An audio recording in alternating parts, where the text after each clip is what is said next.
A long time ago, Star Wars used to be fun. It was a swashbuckling adventure featuring daring rescues and triumphant battles. I got him! Great kid! Don't get cocky! So, what happened? They got cocky. The movies got kind of weird. What the hell is even that? And then political. The Congress of Malastare concurs with the Honourable Delegate from the Trade Federation. Shut up, bitch! And then, whatever the hell this is. What? They did my boy Luke so dirty. As Star Wars fans, we're always looking forward to the next movie, with the hope that they can rebottle that feeling of wonder we all felt as kids. But what if we look backwards instead? You see, in 1938, a movie came out that feels more Star Wars than anything that Lucasfilm has produced in the last 30 years. And it was this movie that inspired George Lucas to make Star Wars. And whilst it doesn't feature the characters Luke Skywalker or Darth Vader, in fact it's not even set in space, it is without a doubt the greatest Star Wars movie that's not actually a Star Wars movie. And I'm going to tell you why. This is, of course, The Adventures of Robin Hood. So, what do I mean this is a Star Wars movie? Well, during Star Wars' development, George screened The Adventures of Robin Hood to key crew members to illustrate the tone and visual style he wanted to recreate.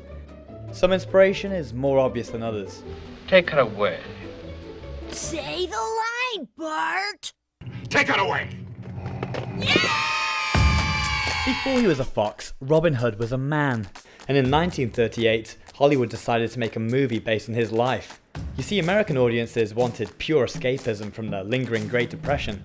Historical epics like Mutiny on the Bounty and action-packed adventure films like Captain Blood were huge hits. Oh, shit! An adaptation of the English legend Robin Hood was a natural fit. Welcome to Sherwood, my lady. It made $4 million. That's $90 million today. Won 3 Oscars, and was celebrated as one of Hollywood's golden age classics. So let's see how the film is actually a Star Wars movie. The movie starts with the evil Prince John seizing power over England. From now on, I am Regent of England. He's cold-hearted, authoritarian, and cruel. I want him taken and hanged. In fact, he's just like Grand Moff Tarkin. Charming to the last. People forget that Grand Moff Tarkin was the villain in Star Wars. We will then crush the rebellion with one swift stroke. Somewhere along the way, we got mesmerized by cool helmets and black outfits. But there's nothing more evil than a nasty little man. If you want some, I'll give it you. And to Prince John's side is his very own Darth Vader, Sir Guy of Gisborne. What's the matter, Gisborne? Run out of hangings? I know a ripe subject for one. A loyal henchman and skilled fighter.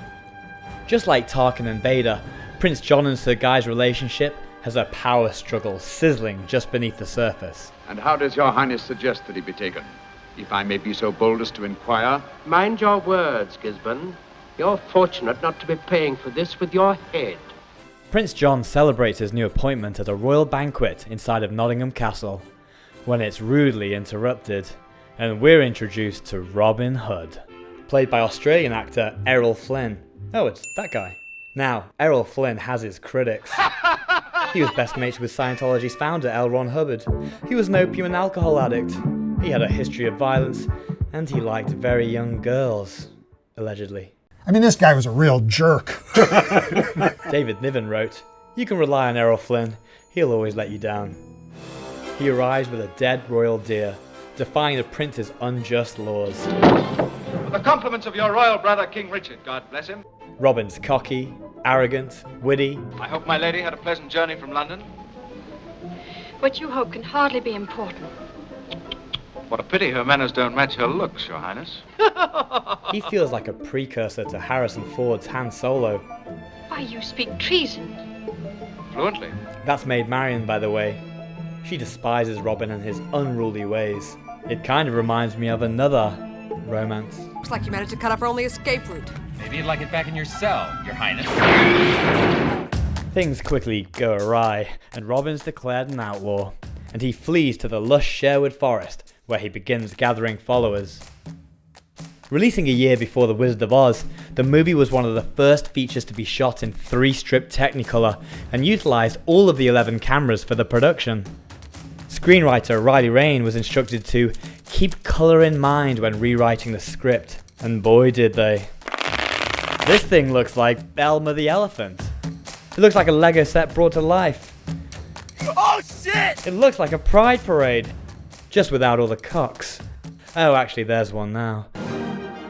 About the Technicolor process, film producer Kenneth McGowan had a warning to glamour girls. Ungentlemanly, Technicolor definitely prefers brunettes. It's ridiculous. Don't we all, Kenneth? Don't we all?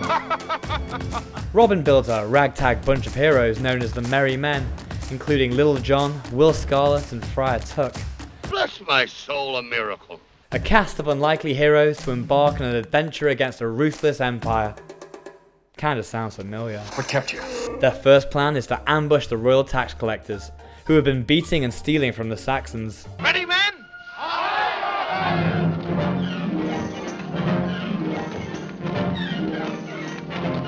The Merry Men really bring some Ewok core to the movie.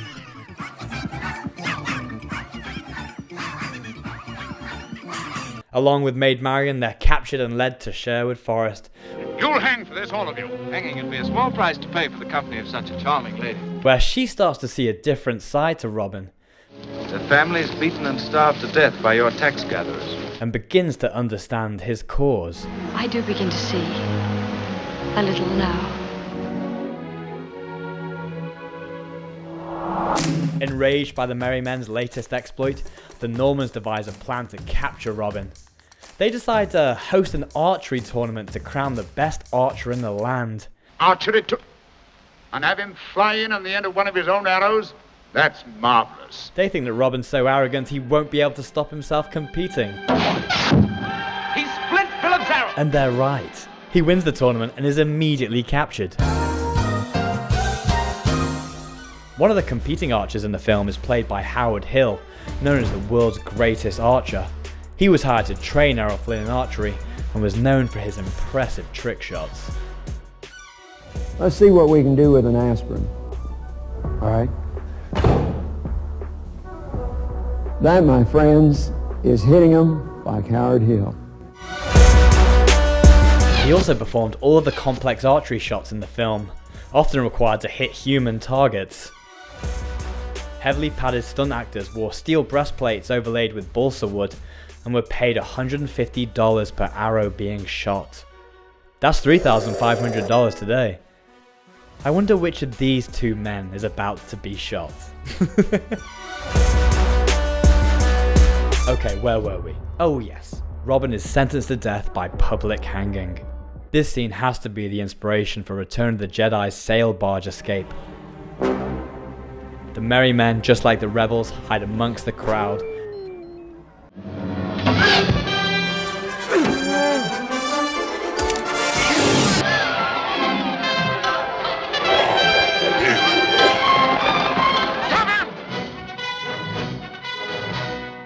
Later that evening, Robin visits Marian at Nottingham Castle, where the film's famous love theme plays. This score is like the beating heart of the movie. It never stops. Composed by Jewish composer Erich Wolfgang Korngold, the soundtrack is a direct inspiration for Star Wars. You need a merrier tune? Well, how's this?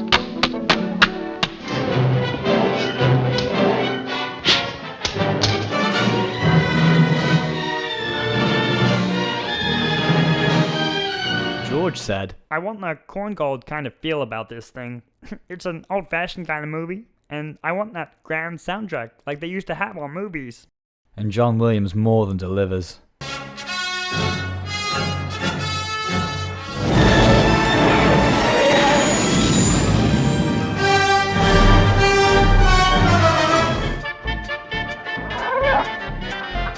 Korngold's influence may be a little too striking in some instances.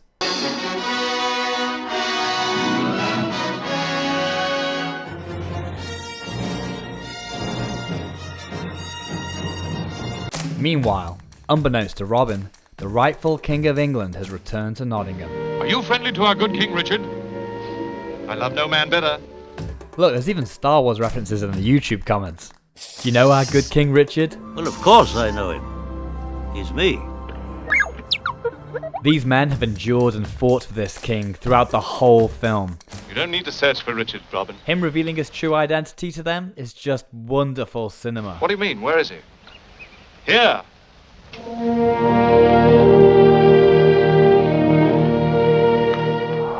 His return comes on a moment too late, as Prince John is about to proclaim himself as king and execute Maid Marian. The coronation, however, is interrupted, Richard, the Lionheart! And a huge battle ensues. Robin and Sir Guy finally come face to face in an iconic sword fight. You know any prayers, my friend? I'll say one for you. This swashbuckling finale can be felt in the lightsaber duels of every Star Wars film. The battle is won. King Richard and his men have overpowered Prince John's army, and he's banished from England. You've got no friends! The king knights Robin and commands him to marry Maid Marian. It was the 30s. If I was in charge of the Star Wars brand, and I am available, Disney, I would look to this movie to inspire a new trilogy. Forget all of this, and return to what made Star Wars great in the first place. The rollicking spirit of adventure, the scoundrels, the music, the brevity. We're all fine here now, thank you. How are you? And the fun. And Robin Hood has it all. It's all right, he's one of us. One of us? He looks like three of us. So if you haven't watched this movie before, you are in for a treat.